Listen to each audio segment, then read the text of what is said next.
Hello and welcome back to my channel. Today we're going to talk about what it is like to be a teenager with autism. So guys, as a disclaimer, I'm sharing this based on what I experienced and how it went for me. But a lot of these things are common for most teenagers in the autism spectrum. First of all, I want to share that for the most part, we are misunderstood. Now, because we're misunderstood, this a lot of times causes challenges to communicate with others, especially with those with the opposite sex.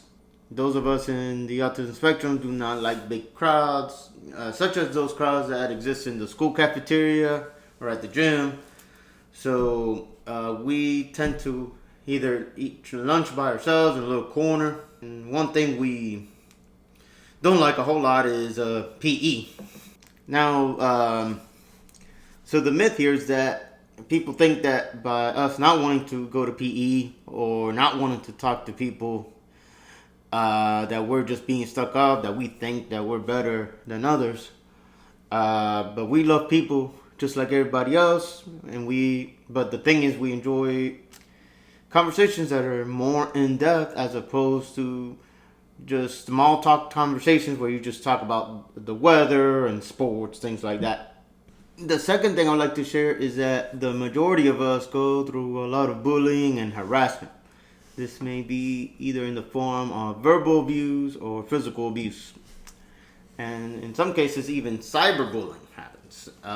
This is especially concerned for parents because unlike previous generations where you just went to school, you went through what you go through, and then you go home and you kind of take a break from what's going on. Now it follows you home. It follows you wherever your smartphone is, your tablet, your computer. You know, you never get away from it. And as a result, a lot of times teenagers think about hurting themselves or even ending their own lives, which is very, very unfortunate. So it is absolutely crucial that parents establish a genuine relationship with their child, and that's day to day. And the reason for that is you can't just ask your child how they're doing because they're always just going to say fine. Oh, I'm fine. I'm fine. But a lot of times they're not fine. You have to dig deeper.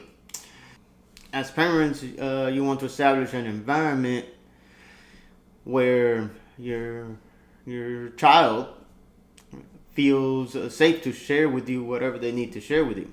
And no matter how good or how bad it is, you know, that you're not going to reproach them for feeling bad. You know, it's okay to not be okay. They need to understand it, because if not, they're just not going to tell what's really going on. The third thing we go through is a lot of times we're smarter than the rest of the class. Now, this is not always true, but it happens a lot. This could be a blessing and a curse, because it's good that we learn quickly, but sometimes we are so enthusiastic to show off what we know